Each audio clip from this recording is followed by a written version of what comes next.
그가 또 나를 이끌고 남으로 간즉 남쪽을 향한 문간이 있는데 그 벽과 현관을 측량하니 먼저 측량한 것과 같고 그 문간과 현관 좌우에 있는 창도 먼저 말한 창과 같더라. 그 문간의 길이는 50척이요 너비는 25척이며 또 그리로 올라가는 7층계가 있고 그 안에 현관이 있으며 또 이쪽 저쪽 문벽 위에 종려나무를 새겼으며 안뜰에도 남쪽을 향한 문간이 있는데 그가 남쪽을 향한 그 문간에서 맞은쪽 문간까지 측량하니 100척이더라. 그가 나를 데리고 그 남문을 통하여 안뜰에 들어가서 그 남문의 너비를 측량하니 크기는 길이가 50척이요 너비가 25척이며 그 문지기방과 벽과 현관도 먼저 측량한 것과 같고 그 문간과 그 현관 좌우에도 창이 있으며 그 사방 현관의 길이는 25척이요 너비는 5척이며 현관이 바깥들로 향하였고 그 문벽 위에도 종려나무를 새겼으며 그 문간으로 올라가는 8층계가 있더라. 그가 나를 데리고 안뜰 동쪽으로 가서 그 문간을 측량하니 크기는 길이가 50척이요 너비가 25척이며 그 문지기방과 벽과 현관이 먼저 측량한 것과 같고 그 문간과 그 현관 좌우에도 창이 있으며 그 현관이 바깥들로 향하였고 그 이쪽 저쪽 문벽 위에도 종려나무를 새겼으며 그 문간으로 올라가는 8층계가 있더라. 그가 또 나를 데리고 북문에 이르러 측량하니 크기는 길이가 50척이요 너비가 25척이며 그 문지기방과 벽과 현관이 다 그러하여 그 좌우에도 창이 있으며 그 현관이 바깥들로 향하였고 그 이쪽 저쪽 문벽 위에도 종려나무를 새겼으며 그 문간으로 올라가는 8층계가 있더라. 그 문 벽 곁에 문이 있는 방이 있는데 그것은 번제물을 씻는 방이며 그 문의 현관이 쪽에 상 둘이 있고 저쪽에 상 둘이 있으니 그 위에서 번제와 속죄제와 속건제의 희생제물을 잡게 한 것이며 그 북문 바깥 곧 입구로 올라가는 곳 이쪽에 상 둘이 있고 문의 현관 저쪽에 상 둘이 있으니 문결 이쪽에 상이 4이 있고 저쪽에 상이 4이 있어 상이 모두 8개라. 그 위에서 희생제물을 잡았더라. 또 다듬은 돌로 만들어 번제에 쓰는 상 4이 있는데 그 길이는 1척 반이요 너비는 1척 반이요 높이는 1척이라. 번제 희생제물을 잡을 때 쓰는 기구가 그 위에 놓였으며 현관 안에는 길이가 손바닥 넓이만한 갈고리가 사방에 박혔으며 상들에는 희생제물의 고기가 있더라. 앞문 밖에 있는 안뜰에는 노래하는 자의 방 둘이 있는데 북문 곁에 있는 방은 남쪽으로 향하였고 남문 곁에 있는 방은 북쪽으로 향하였더라. 그가 내게 이르되 남쪽을 향한 이 방은 성전을 지키는 제사장들이 쓸 것이요 북쪽을 향한 방은 제단을 지키는 제사장들이 쓸 것이라. 이들은 레위의 후손 중 사독의 자손으로서 여호와께 가까이 나아가 수종드는 자니라. 그가 또 그 뜰을 측량하니 길이는 100척이요 너비는 100척이라. 네모 반듯하며 제단은 성전 앞에 있더라. 그가 나를 데리고 성전문 현관에 이르러 그 문의 좌우벽을 측량하니 너비는 이쪽도 5척이요 저쪽도 5척이며 두께는 문 이쪽도 3척이요 문 저쪽도 3척이며 그 현관의 너비는 20척이요 길이는 11척이며 문간으로 올라가는 층계가 있고 문벽 곁에는 기둥이 있는데 하나는 이쪽에 있고 다른 하나는 저쪽에 있더라. 여러분 반갑습니다. 오늘도 큐티로 여는 기막힌 하루입니다. 본 말씀 에스겔서 40장 24절부터 49절의 말씀입니다. 어제 큐티 본문 말씀부터 우리는 에스겔이 환상 중에 보게 된 이 새로운 성전에 대해 보기 시작했습니다. 여러분들의 이해를 돕기 위해 화면에 이 에스겔 성전의 조감도를 띄워드리겠습니다. 이 그림을 보시면서 설교를 들으시면 조금 더 이해에 도움이 되실 것 같습니다. 자, 어제 말씀에서는 성전의 가장 바깥 구조물이었던 담과 바깥들을 보았죠. 그리고 오늘 본문 24절부터 37절에서는 이제 하나님께서 에스겔을 이끌고 바깥들을 통과하여 안뜰을 향해 가십니다. 자, 그런데 여기서 우리가 눈여겨봐야 할 것은 바로 계단입니다. 이 에스겔 성전의 구조를 보면 외부에서 바깥들로 들어오기 위해서는 이 7개의 층계를 올라야 합니다. 그리고 바깥들에서 안뜰로 올라온 데는 8개의 층계를 올라야 합니다. 그리고 마지막으로 안뜰에서 성전으로 들어가기 위해서는 10개의 층계를 올라야 합니다. 자, 이렇게 바깥에서 성전 안쪽으로 가까워지면 가까워질수록 올라야 하는 계단의 수가 증가하고 그만큼 고도도 높아지는 그러한 구조로 되어 있습니다. 자, 이러한 층계와 높이의 차이를 통해서 오늘 성경이 우리들에게 보여주고자 하는 것은 이렇게 하나님께 더 가까이 가면 갈수록 그만큼 우리의 거룩이 더 성장하고 성숙해야 된다는 것을 오늘 상징적으로 우리들에게 가르쳐주고 있는 것입니다. 바울은 디모데전서 4장 15절에서 그가 사랑했던 젊은 목회자 디모데에게 권면하기를 너의 성숙함을 모든 사람에게 나타내게 하라 라고 합니다. 여기서 이 성숙이라고 표현한 것을 예전 개역 한글 성경에는 진보라는 단어를 썼습니다. 그렇습니다. 우리는 예수 그리스도를 믿고 거듭날 때 이제부터 성숙을 향해 가야 합니다. 우리의 거룩이 날마다 깊어지고 넓어지고 높아져야 하는 것입니다. 자, 그런데 어떤 사람들은 이렇게 신앙생활하면서 나날이 진보하는 사람이 있는 반면에 매일 그 자리, 그 상태에 머물러 있는 성도들도 참 많습니다. 자, 여러분은 어떻습니까? 여러분의 영적 성숙도는 어느 정도입니까? 오늘 성전의 구조에 비유하자면 어떤 사람들은 바깥들의 신앙의 수준인 분들이 있습니다. 또 어떤 분은 안뜰의 신앙 수준을 유지하고 계신 분들이 있고 또 어떤 분들은 이 성전 안의 신앙의 수준에 이른 분들도 있습니다. 이 바깥들의 신앙이란 세상과 하나님 경계선에서 간신히 믿음을 유지하고 있는 분들이 바로 바깥들 신앙입니다. 또한 안뜰의 신앙은 이제 공동체 안으로 들어와서 예배도 드리고 기도도 하지만 여전히 삶과 믿음이 따로이고 인격과 삶에서 드러나는 그리스도의 형상과 열매가 없는 사람이 바로 안뜰의 신앙입니다. 그리고 마지막으로 성전 안의 신앙은 나의 믿음이 내 안에만 머물러 있는 것이 아니라 나의 삶과 인격을 통해 그리스도의 형상이 나타나고 또 다른 사람들도 그것을 보고 느끼면서 나로 인해 예수님을 알고 믿는 구원의 열매를 맺는 사람들, 바로 그들이 성전 안의 신앙입니다. 자, 그렇다면 여러분의 신앙의 수준은 지금 어디쯤입니까? 바깥들 신앙입니까? 안뜰의 신앙입니까? 성전 안의 신앙입니까? 우리의 신앙의 연수나 믿음의 환경에 따라 믿음의 분량과 수준은 다 다를 수 있습니다. 바울도 우리의 믿음의 수준이 다를 수 있다는 것을 결코 부인하지 않습니다. 그러나 중요한 것은 거기에만 머물러 있으면 안 된다는 것입니다. 비록 지금은 내가 바깥들과 안뜰의 신앙의 수준에 있다 할지라도 나날이 우리의 신앙의 연수가 더할수록 우리의 신앙이 성숙하고 진보함으로 성전 안을 향해 나아가야 하는 것입니다. 그렇게 신앙생활을 오래 하고 그렇게 많은 예배를 드리는데도 그날이 그날이고 진보도 성숙도 없는 신앙이라면 그것은 생명력 없는 믿음이고 하나님을 슬프게 하는 자녀일 수밖에 없습니다. 여러분, 왜 우리가 성숙하지 못하고 진보하지 못할까요? 그것은 우리가 방법을 몰라서가 아닙니다. 순종하지 않기 때문입니다. 우리는 이미 우리에게 성숙과 진보로 가는 길이 열려 있습니다. 구속사의 말씀이 있는 예배가 있고 공동체의 모임이 있습니다. 그리고 무엇보다 날마다의 큐티가 있습니다.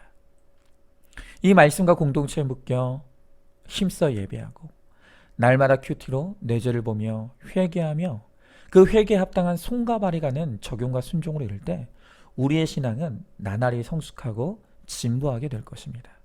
그러나 여전히 공동체와 거리를 두고 말씀을 흘려듣고 또한 큐티를 게을리한다면 우리는 언제나 바깥들의 신앙, 또 잘해봐야 안뜰의 신앙에 머무를 수밖에 없습니다.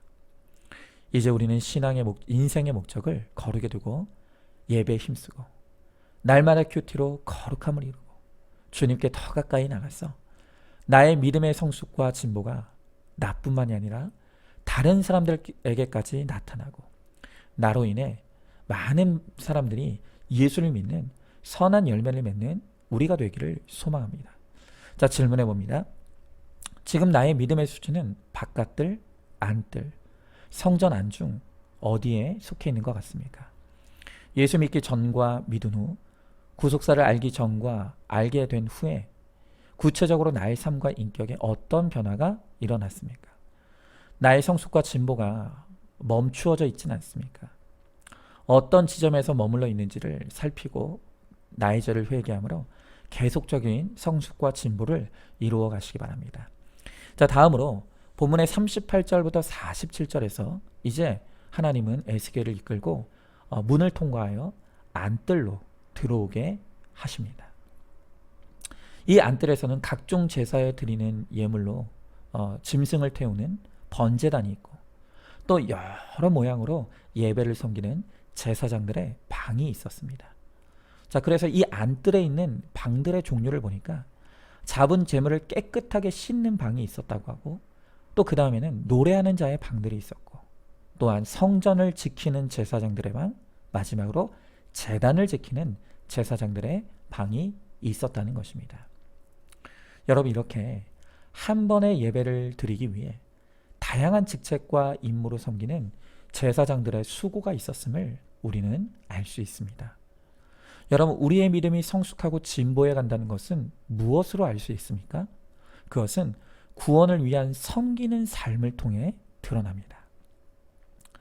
여러분, 예수님도 누가 하나님 나라의 큰 자인가를 말씀하시면서 세상에서는 섬김을 받는 자가 큰 자이지만 하나님 나라에서는 섬기는 자가 하나님 나라의 큰 자라고 말씀하십니다. 그렇습니다. 여러분, 성숙하지 못한 사람은 그저 내 고난과 내 고통만 중요하고 그것에만 집중합니다.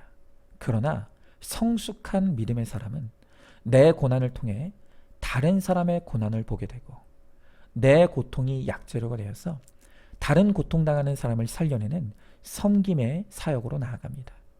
직장에서도 성숙하지 못한 사람은 자기의 지위와 권한을 아랫사람에게 갑질하고 착취하는 도구로 사용하지만 성숙한 사람은 그 지위와 권한을 구원을 위한 섬김의 도구로 사용하여서 그리스도의 덕과 본을 드러냅니다. 가정에서도 마찬가지죠. 성숙하지 못한 사람은 갈등의 구조 가운데서 결코 참거나 양보하지 않고 대립과 싸우기를 주저하지 않습니다.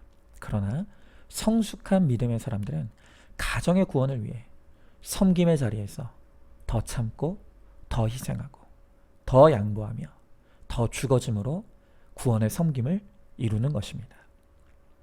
자, 여러분은 어떻습니까? 나는 섬김을 받는 자입니까?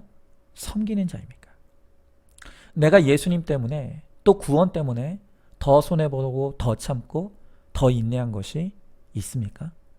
아니면 예수를 믿으면서도 여전히 나는 내가 제일 중요하고 조금도 손해보려 하지 않고 조금만 손해가 있는 것 같으면 주저없이 갈등하고 싸우고 있지는 않습니까? 하나님의 사랑과 예수 그리스도의 은혜로 구원받은 우리를 이제 하나님께서 왕같은 제사장으로 삼으셨다고 합니다. 세상의 구원을 위해 세상을 섬기는 자가 되라는 것입니다. 우리의 가정과 교회, 직장과 세상에서 주와 복음을 위해 섬기는 이 삶의 예배를 잘 드림으로 그렇게 하나님을 예배하고 또한 하나님의 영광을 나타내는 우리 모두가 될 수 있기를 소망합니다. 자, 질문해 봅니다. 나는 섬김을 받는 자입니까? 섬기는 자입니까? 섬김의 목적이 돈 때문에, 직책 때문에 어쩔 수 없이 억지로 하고 있지 않습니까? 구원을 위해 자발적으로 기쁘게 섬김을 잘 감당하고 있습니까? 내가 구체적으로 구원을 위해 섬겨야 될 그 사람이 누구이겠습니까? 자, 이제 마지막으로 48절부터 49절의 말씀을 보니까 하나님은 에스겔을 이제 성전의 현관 문 앞까지 이르게 하셨습니다.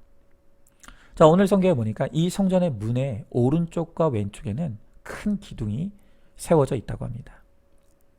이 성전 문의 두 기둥은 에스겔 성전에만 있었을 뿐 아니라 이미 솔로몬의 성전에도 세워져 있었습니다. 솔로몬 성전에 세워진 그 각각의 기둥에는 이름이 있었습니다. 오른쪽 기둥의 이름은 야긴인데 이 이름의 뜻은 저가 세우시리라 는 것이었고, 또 왼쪽 기둥의 이름은 보아스인데 그 이름의 뜻은 그에게 능력이 있다 라는 뜻입니다. 제가 언젠가 인터넷에서 뉴스를 보니까 한 유명 연예인이 그 번듯한 건물을 지어 올렸는데 그 건물 입구에다가 자신의 두 아들들의 이름을 한 글자씩 따서 거기에 새겼다는 기사를 본 적이 있습니다. 여러분, 이렇게 사람은 누구나 자신의 이름을 높이고 드러내길 원합니다. 더더군다나 이렇게 대단한 건축물을 짓는 업적을 이루었으면 그 욕망은 더 클 수밖에 없죠. 그래서 웬만한 사람 같았으면 그 기둥을 세우고 하나의 이름은 다윗이고 또 다른 하나의 이름은 솔로몬이라 이렇게 자기의 이름을 새겼을 것입니다. 그러나 하나님은 이 성전 건축이 사람의 힘과 능력으로 세운 것이 아니라 전적으로 하나님께서 자신의 능력으로 세우신 것이라는 것을 분명하게 밝히기 위하여 그 입구의 두 기둥에 야긴과 보아스, 즉 저가 세우시리라, 또 하나님의 능력이라는 두 이름을 기둥에 새기도록 했던 것입니다. 여러분, 오늘 우리에게도 이 야긴과 보아스의 신앙이 있어야 합니다. 자신의 이름과 공적과 의를 드러내지 않는 신앙입니다. 오히려 자기를 부인하고 하나님께 모든 영광을 돌리는 신앙입니다.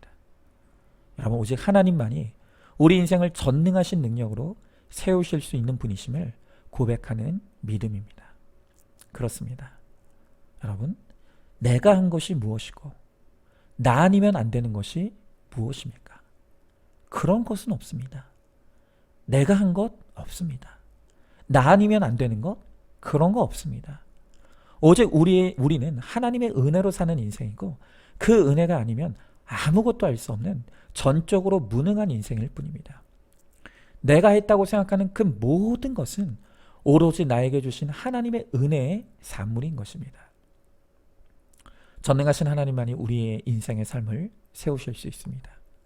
하나님 외에는 그 누구도 그 어떤 것으로도 우리의 삶을 세울 수 없고 또한 세워질 수도 없는 것입니다. 여러분, 저는 우리 교회도 이 두 신앙의 고백 위에 우리 교회가 세워지길 원합니다. 우리 교회는 하나님의 능력으로 하나님이 세우시는 교회가 되어야 합니다. 그래서 세상이 감당하지 못하는 환난당하고 비치고 원통한 모든 사람들이 우리 교회에 들어와서 하나님의 능력으로 세워지고 살아나는 그러한 산 역사가 있는 교회가 되기를 원합니다. 또한 우리 모든 사람들의 삶도 이처럼 야긴과 보아스의 하나님의 능력과 또한 하나님의 은혜로 세워짐을 입어서 날로 더 거룩하여지고 또한 나로 인해서 더 많은 사람들을 바로 성전 안으로 인도하는 구원의 사명을 감당하는 저와 여러분, 우리 모두가 될 수 있기를 주님의 이름으로 축복합니다. 자, 질문해 봅니다. 내 이름을 새기고 싶은 곳이 어디입니까? 내가 했다, 나 아니면 안 된다고 착각하고 있지는 않습니까? 내가 아는 하나님의 은혜와 능력이 있기에 내가 살고 가정이 살고 교회가 살고 나라가 살 수 있다는 것을 믿습니까? 야긴과 보아스의 이 두 믿음의 기둥 위에 우리 인생을 세워가므로 흔들리지 않는 견고한 은혜의 삶, 믿음의 삶이 되기를 소망하시기 바랍니다. 자, 오늘도 10월 28일 보석 상자입니다. 내가 하나님께 예배만 드리면 육적인 전쟁과 영적인 전쟁을 하나님이 대신 치러 주십니다. 그런데 전쟁을 하나님께 넘기지 않고 내 미움과 원망으로 내가 싸우고 내가 물리치려고 하니까 죽을 지경입니다. 아멘.